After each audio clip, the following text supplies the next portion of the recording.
고립과 고독은 아마도 이런 사회 구성에 질려버린 인간의 영혼이 살기 위해 창안한 고급스러운 감정일지도 모른다. 지적으로 뛰어난 사람은 고독과 고립으로 두 가지 이점을 얻는다고 합니다.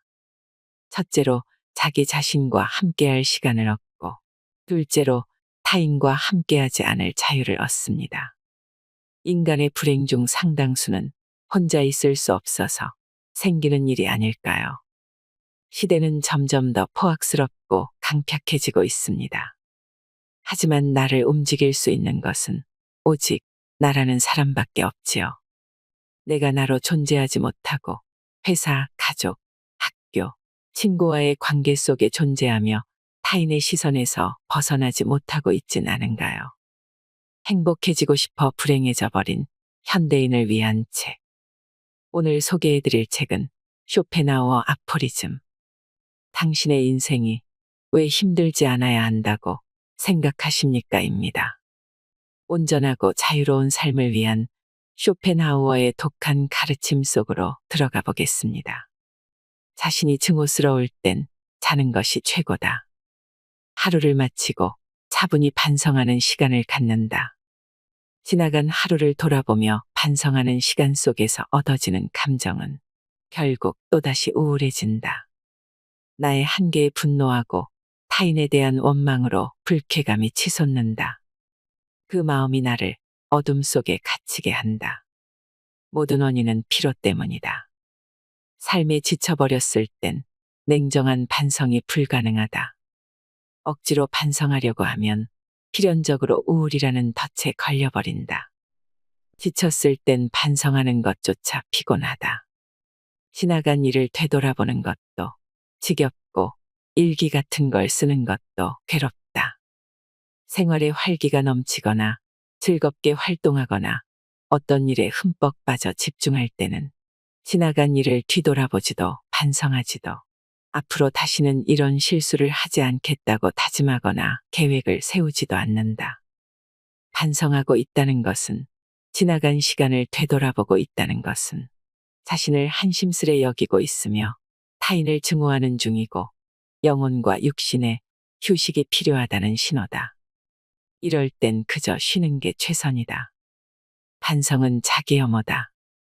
자기 자신이 하찮게 느껴질 때 인간은 뭔가 반성할 만한 건수가 없는지 두리번거린다.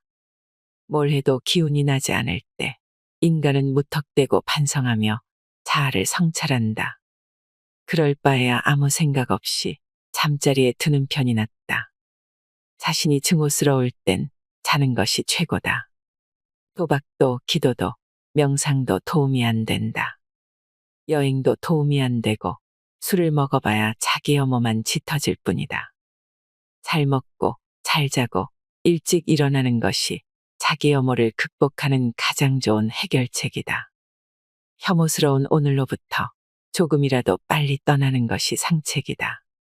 괴롭다면 평소보다 더 많이 먹고 평소보다 더 많이 자는 것 말고는 방법이 없다. 그리고 내일 아침 일찍 새로운 시작을 펼쳐나가면 되는 것이다. 내 안에 악마가 숨어 있다. 내 안에는 악마가 숨어 있다. 이 악마는 내가 느끼는 현재의 감정과 기분이 최선이라고 소곤거린다.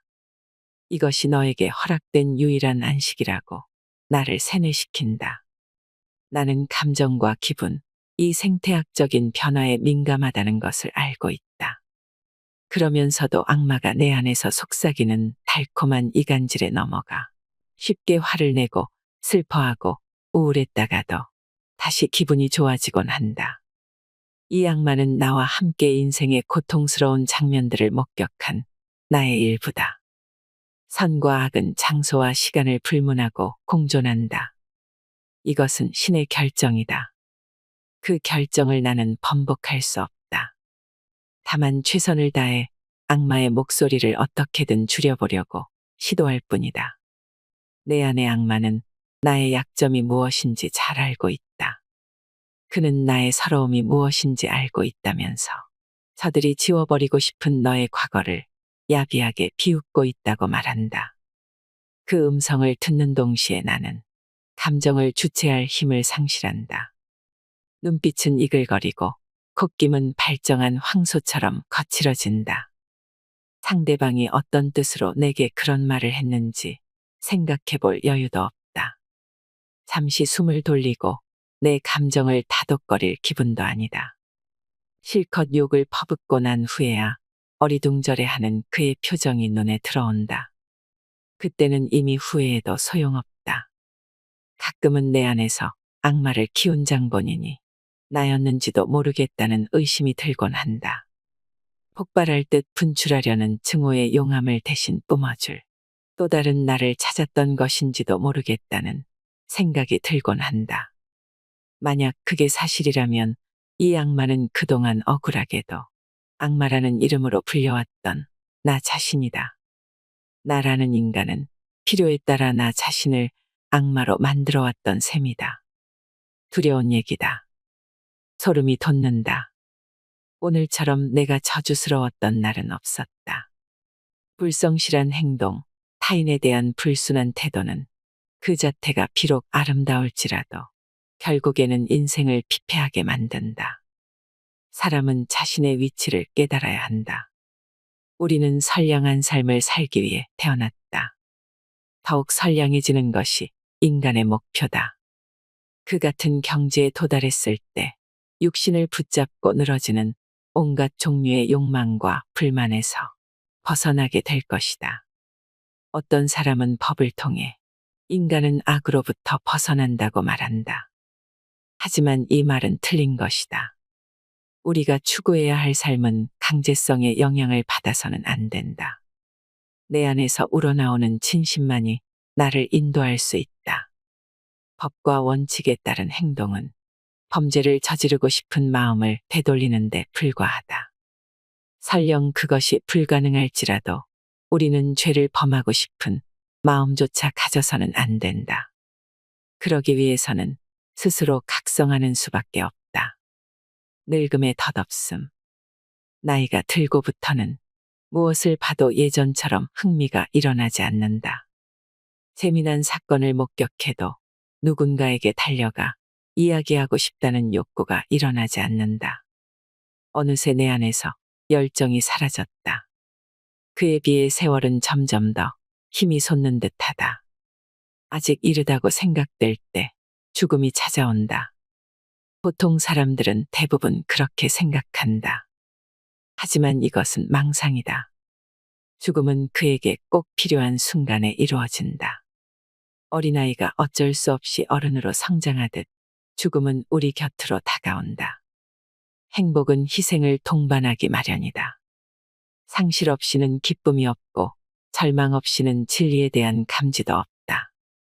고통과 쾌락은 서로 꼬리를 물고 있는 두 마리 뱀의 형상이다.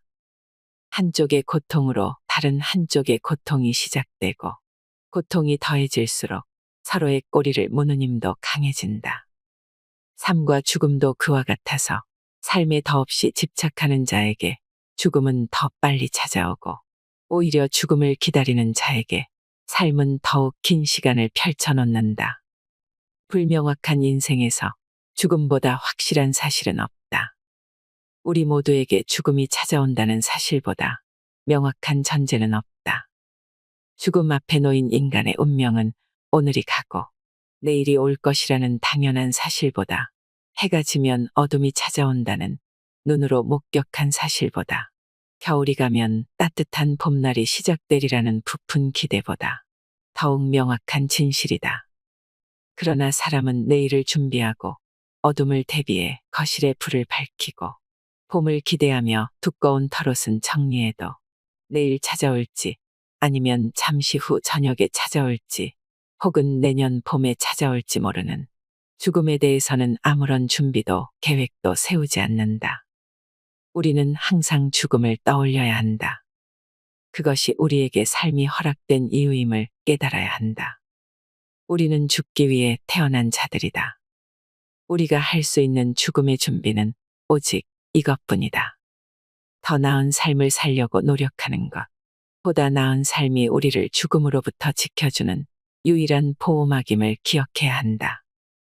이것이 좀 더 의연하게 죽음이라는 숙명을 받아들일 수 있게 해준다.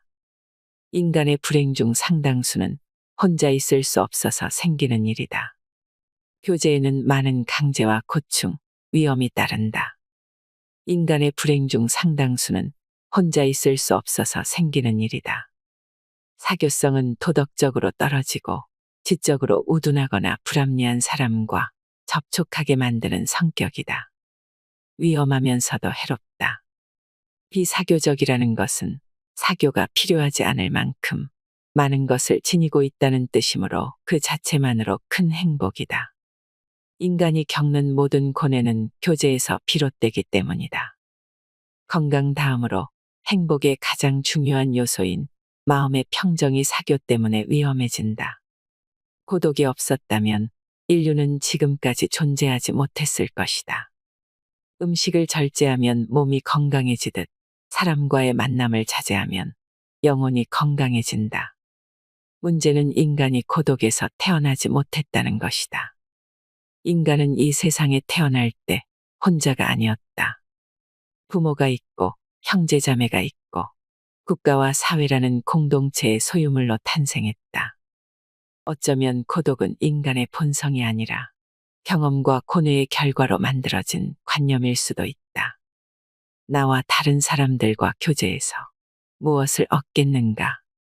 사람들과 어울리려면 자신의 본성에 깃든 가장 저급하고 비열한 부분, 즉 일상적이고 비속하며 천박한 부분을 매개로 끄집어낼 수밖에 없다. 공동체는 말 그대로 공동의 가치관과 동질성이 있어야 하는데 모든 인간이 같은 수준에 도달하기 위해서는 그 집단의 정신 수준을 가장 어리석은 자에게 맞춰줄 수밖에 없는 것이다.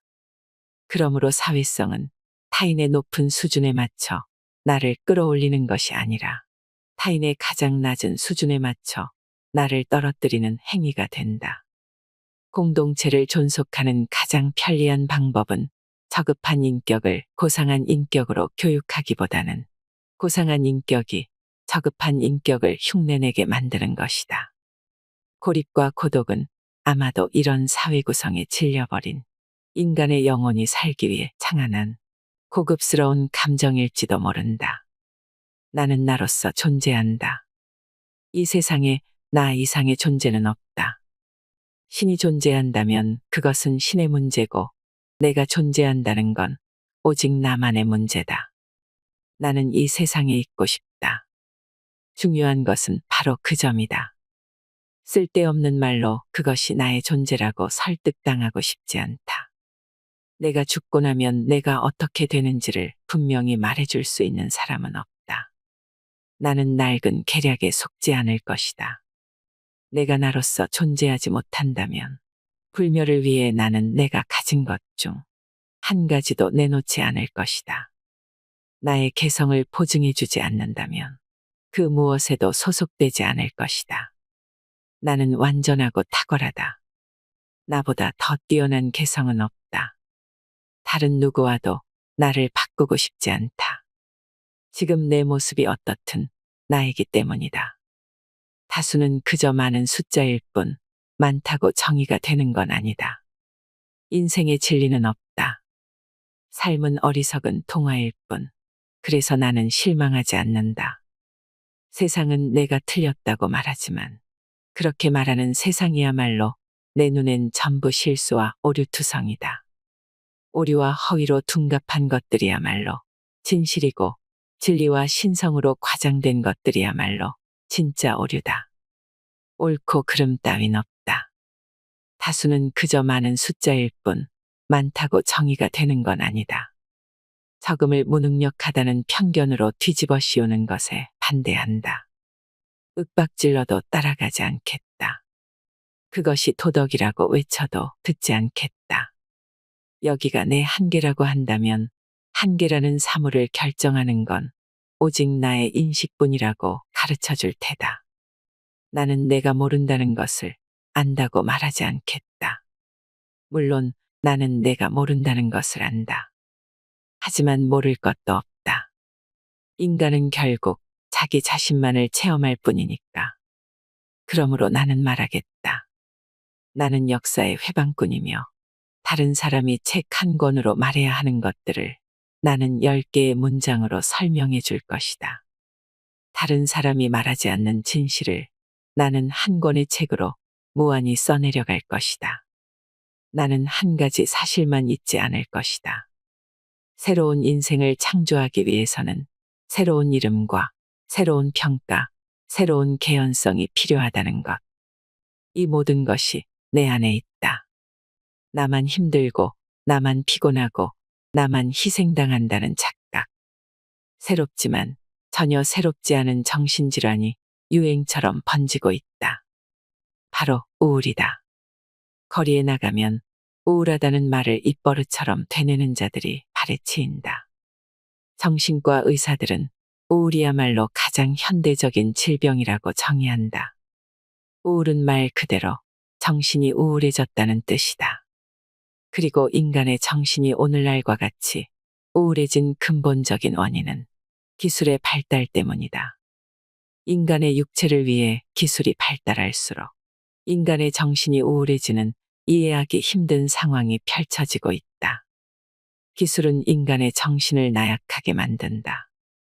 기술과 산업이 발달할수록 인간의 삶은 외형적으로 더욱 편리해지지만 안락한 삶에 도취된 인간은 눈앞에 어떤 문제가 나타났을 때 이성적 고뇌로 치열하게 싸워 극복하기보다는 이미 만들어진 도구를 써서 해결하려 한다. 현대의 우울함이 두려운 또 다른 이유는 그것이 특별한 증세를 보이지 않는다는 점이다. 우울의 덫에 빠져도 육체적으로는 힘든 일이 없다. 기술이 문명을 뒷받침해주고 있기 때문이다. 그래서 우울을 핑계로 얼마든지 나태해져도 그 게으름이 잘 드러나지 않는다. 또 우울하다는 변명으로 얼마든지 무감각해지는 것도 가능하다. 기분이 우울해서 타인의 고통에 신경 쓸 여력이 없다고 한마디 툭 던짐으로써 간편하게 면죄부를 행사할 수 있다. 하지만 그렇게 우울함에 취해 있다간 얼마 지나지 않아 판단력이 흐려질 것이다. 이것은 하나의 불감증이며 이 단계에서는 사회적 인습 전반에 무기력해져 자기 생각과 감정만이 유일하게 옳다는 망상에 빠지게 된다. 이 세상에서 나만 외롭고, 나만 힘들고, 나만 피곤하고, 나만 희생당한다는 망령에 사로잡히는 것이다. 우울의 망령에 완전히 정복당하고 나면 사람의 영혼엔 오직 분노만이 남게 된다.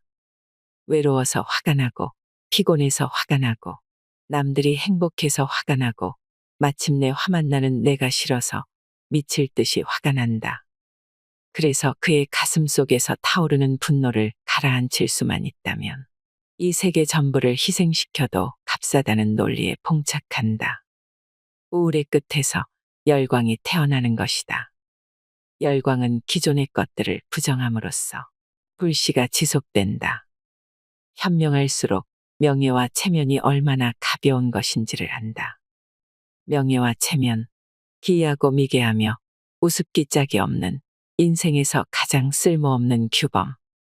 그것들은 인간의 본성과도 거리가 멀고 본질과는 더더욱 가깝지 않으며 정상적인 인간관계에서는 절대로 파생될 수 없는 편견의 악습이다. 가만히 있는 나를 두고 남들이 멋대로 떠들어댄 이야기 때문에 사회적 평가가 확립될 수 있다는 나라는 실체적 가치보다 타인이 내리는 평가가 진실에 더 가깝기까지 하다는 현대사회의 체면 중시 발상을 어떻게 이해해야 할지 모르겠다. 내가 실수하고 미친 짓을 해서 명예가 땅에 떨어졌다면 이해가 된다. 하지만 남들이 이러쿵저러쿵 나에 대해 떠들어대는 헛소리 때문에 한 인간의 삶이 무참히 파괴될 수 있다는 공포는 도저히 납득이 안 된다.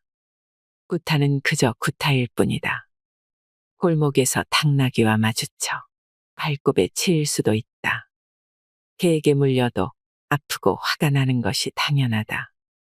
하지만 개에게 물렸다고 해서 인간으로서의 나의 명예가 땅에 떨어져 짓밟히는 것은 아니다. 당나귀에게 밟힌 것이 화가 나 당나귀 엉덩이를 걷어찼다고 해서 사람답게 보복한 것도 아니고 어디 가서 당나귀 엉덩이를 차주고 왔다고 떠들어댄들 명예를 회복했구나 칭송받을 입장도 아닌 것이다. 현명할수록 명예와 체면이 얼마나 가벼운 것인지를 안다. 사람이 체면을 중시하는 까닭은 내세울 인간성이 직분에서 얻은 명예 말고는 아무것도 없어서다.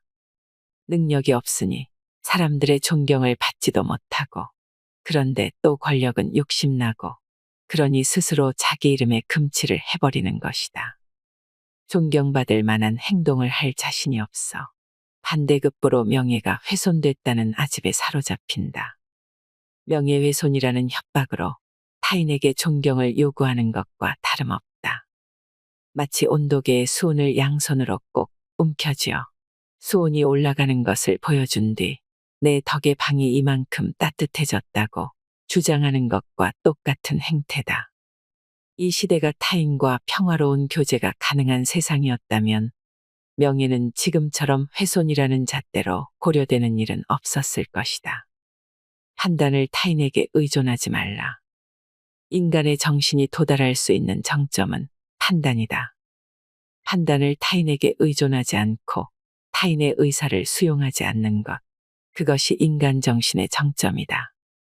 자기 스스로 결정한다는 것만큼 개체로서 완성도와 독립성을 보여주는 증거는 없다. 판단은 스스로 사색하지 않고서는 불가능하다. 제시된 의견을 비판하고 보완하고 새롭게 정립하는 과정이야말로 사색이라는 직관적 표상의 완성형이라고 할 수 있을 것이다. 한 가지 주의할 점은 판단과 권위를 혼동하지 말라는 것이다. 세상 사람들은 난제와 부딪혔을 때 권위를 따르면서도 의기양양하게 스스로 판단한 것처럼 착각에 빠지곤 한다. 권위를 갖춘 말을 인용했을 뿐이면서 마치 자신이 직접 고안해낸 결론인 것처럼 스스로를 속이곤 한다. 인간의 나약한 정신은 힘들게 자신의 이해와 통찰을 동원하기보다는 타인이 떨어뜨린 몇 마디 말을 잽싸게 주워 담아 아무도 없는 곳에서 몰래 삼킨 후에 배설하기를 즐겨한다. 세네카의 한탄처럼 인간은 스스로 판단하기보다는 누군가의 말을 믿고 싶어 한다. 그러므로 논쟁이 시작되었을 때 사람들이 주로 선택하는 무기는 누군가의 권위다. 그들이 보유한 무기는 따지고 보면 달코 다른 명성이며 우리 시대에 어울리지 않는 철진한 갑옷이다. 이런 자들과의 논쟁은 굉장히 소모적일 수밖에 없는데 자력으로 확보한 근거와 논리로 판단하더라도 권위에 취한 자들을 깨우기가 쉽지 않기 때문이다. 행복이란 단어를 제거하면 행복할 수 있다. 내가 청년들에게 해줄 수 있는 조언은 뭔가를 얻기보다는 뭔가를 제거하는 쪽으로 방향을 잡으라는 것이다. 돈을 벌어 부자가 되겠다는 생각을 버리고 가난하지 않겠다는 생각을 한다. 건강해지려는 욕심을 버리고 병에 걸리지 않겠다는 다짐을 한다. 즐겁게 놀기보다는 욕을 먹거나 비난받지 않도록 한다. 이것은 다분히 현실적인 생활 수칙이다. 이 수칙들을 지킨다면 작지만 확실한 성과를 거둘 수 있다. 머릿속에서 행복이라는 단어를 제거하면 이 수칙들을 좀 더 쉽게 지킬 수 있다. 인생은 불행해지기는 쉬워도 행복해지기는 어렵다. 행복을 포기하는 것은 위선도 아니고 절망도 아니다. 가장 현명한 선택이다. 그 선택이 지혜의 시작이다. 인생의 지혜란 어떤 일을 만나더라도, 어떤 사람을 만나더라도, 어떤 상태가 되더라도 크게 놀라지 않고, 크게 실망하지도 않고, 크게 기대하지도 않는 중용의 미덕이다. 크게 실패해도 크게 실망하지는 않는다. 크게 성공해도 크게 기뻐하지 않는다. 인생이라는 게 사실 크게 휘둘릴 만한 가치가 없기 때문이다. 승리의 횟수가 늘어날수록 외톨이가 되었다. 요즘은 어린아이들마저 가난을 죄로 여긴다. 가난을 죄로 여기는 사상은 사냥에 성공하지 못하면 그대로 죽어야 한다는 논리가 지배하는 동물들의 세계에서나 가능한 발상이다. 이 땅에서 가난하다는 것은 수치가 아니다.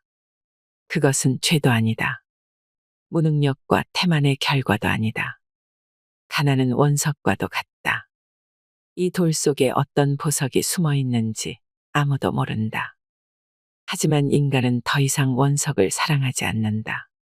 이 돌이 무거운 의무라도 되는 것처럼 어떻게 해서든 멀리 던져버릴 기회만 찾고 있다.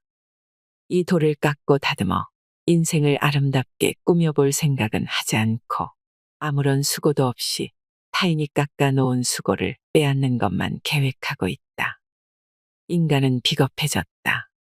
많은 것을 소유할 수 있게 된 만큼 인간은 비겁해졌다. 가치를 몇 푼의 금화로 환산할 수 있게 되면서 인간은 비겁해지고 추해졌다. 문명화된 도시에서 살아가는데 필요로 하는 것은 진실을 판별해내는 특수한 능력이다. 이런 시대를 살아가려면 좋든 싫든 정의와 거짓을 구별해낼 줄 알아야 한다. 시대가 제공하는 갈등에 휩싸이지 않으려면 갈등의 결과가 아닌 원인부터 살펴봐야 한다. 당장이라도 시대를 둘로 쪼갤 것 같은 분쟁에 휘말려 재판관 앞을 서성이고 누구 목소리가 더 시끄러운지에 귀 기울일 게 아니라 싸움을 시작한 패거리들의 소속을 알아내야만 한다. 그것이 우리 시대에서 생존하는 비법이며 문명의 발전에 희생당하지 않는 비결이다. 부처는 밥을 지을 때도 온 정성을 쏟는다. 20살 이후 멈춰버린 몸의 성장을 대체하기 위해서는 정신의 성숙이 필요하다. 정신의 성숙이란 의지로서 마음을 만드는 것이다. 20년간 형성된 의지의 표상으로 이후의 삶을 살아간다는 것은 수학의 기본 개념만 깨우쳐도 불가능하다는 것을 알 수 있다. 인간에게 성장 이후의 성숙이 필요한 까닭이다. 이 성숙의 결과가 의지와 직결된다. 의지를 상실한 인간, 다시 말해 성숙에 도달하지 못한 인간은 축적된 의지를 허비하며 하루살이처럼 연명한다. 그 결과 의지의 활력은 세월이 흐를수록 부족해지고 심신의 불안정으로 인해 미풍에도 인생은 부표처럼 떠올랐다 가라앉기를 반복한다. 사소한 일을 목전에 두었다고 해서 우리의 마음조차 사소하게 만들어서는 안 된다. 이는 자신의 마음이 사소해지는 원인이다. 하찮은 것들은 삐뚤어져도 상관없다는 생각은 자신을 삐뚤어지게 만드는 추진력이다. 비록 하찮은 실천이라도 그 마음만큼은 존귀하다. 부처는 하다못해 밥을 지을 때도 정성을 다 쏟았다. 그 모습을 보고 제자가 부처에게 물었다. 사람이 어찌 이렇게 살 수 있습니까? 무슨 수로 그 모든 일에 열심을 다 한단 말입니까? 그러자 부처는 사람으로 태어난 나의 처지가 미쳐나요. 천한 일도 마다할 수 없기에 마다하지 않는 것뿐이다 라고 대답했다. 성인으로 추앙받는 부처도 그리하였거늘 보통 사람에 불과한 우리의 삶이 경중을 따져 의지도 경중으로 나눈다는 것은 마음의 병, 다시 말해 의지가 병들었다는 것이 된다. 청소처럼 하찮은 일은 내 인생과는 아무런 상관이 없다고 믿어버리는 것이 보통 사람의 일생이고 청소일지라도 최선을 다한다면 겉만 닦고 끝나는 게 아니라 나의 내면과 정신이 닦여져 인생이 더욱 풍요로워진다고 믿었던 것이 성현들이 보여준 불굴의 의지다. 이를 뒤집어 생각했을 때 하찮은 일에도 최선을 다하는 것은 의지의 출현을 연습하는 중요한 행사라고 할 수 있다. 일생일대의 대사건이 발생하기를 기다리며 힘을 비축하는 것은 말이 좋아 비축이지 방관에 지나지 않는다. 과거의 성현들은 하찮은 일에도 최선을 다했기에 큰일이 닥쳤을 때 이를 두려워하지 않고 자신의 의지를 관철할 수 있었다. 죽음마저도 자연의 일부이다. 우리의 인생이 낮에 잠깐 꾼 꿈과 같다면 우리가 태어나기 전과 죽은 후에 펼쳐진 무수한 시간은 끝나지 않은 기나긴 밤과 같다.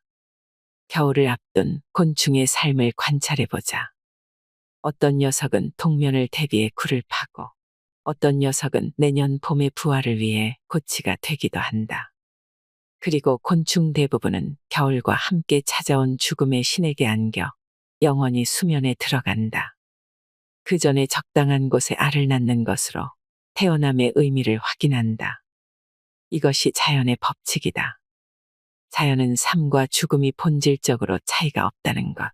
죽음이 삶을 위태롭게 만들지 않고 삶이 죽음을 비굴하게 만들지 않는다는 것을 가르쳐 준다. 곤충이 알을 낳고 동면에 들어가는 것과 알을 낳고 그 밑에 사체로 쓰러져 다음에 봄에 태어날 새끼들에게 먹이로 공급되기를 희망하는 것은 밤에 내일 입을 옷과 먹을 음식을 준비하는 인간의 생활과 다를 바 없다. 우리를 둘러싼 거대한 자연은 개체의 삶과 죽음이 자신과 관련이 없으며 특별히 관심을 가진 적도 없다고 말한다. 그 증거로 동물과 인간의 생명은 사소한 우연에 맡겨져 어이없이 죽어간다. 자연은 우리를 낳은 부모인 동시에 우리를 죽음으로 몰아가는 최대의 위협이다. 우리의 삶과 죽음은 이 거대한 자연에게 아무런 영향도 미치지 못한다.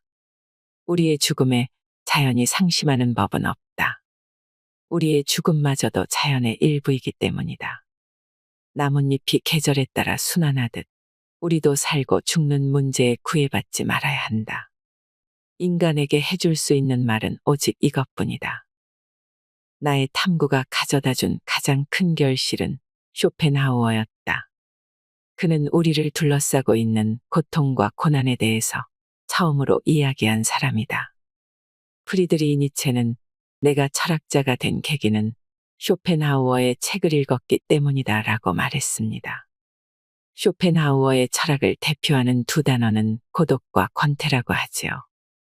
인간에게는 자기만의 말이 있습니다. 그 말이 나의 철학이 됩니다. 늘 마음속에 그 말을 간직한 채 살아가기 때문입니다. 어디를 가든 누구를 만나든 시간과 장소에 구애받지 않고 그 말을 혀와 몸과 의지로 표현하며 살아갈 수밖에 없습니다. 어떤 사람에게 그 말은 하나의 단어일 수도 있고 문장일 수도 있고 책 한 권이 될 수도 있습니다. 어쨌든 한 가지 분명한 사실은 이 말이 그의 전부라는 것입니다. 당신을 표현하는 말과 그 속에 담긴 철학은 무엇인가요? 철학은 삶의 용기와 결단을 줍니다. 그리고 삶은 우리에게 철학을 통해 정신의 여유를 보상합니다. 그래서 철학이 가장 필요로 하는 것은 여유로운 마음가짐이지요. 오늘도 편안하고 여유로운 하루 되시길 바랍니다. 이상으로 인생의 품격이었습니다. 하루하루 당신의 품격이 더 빛나길 바랍니다.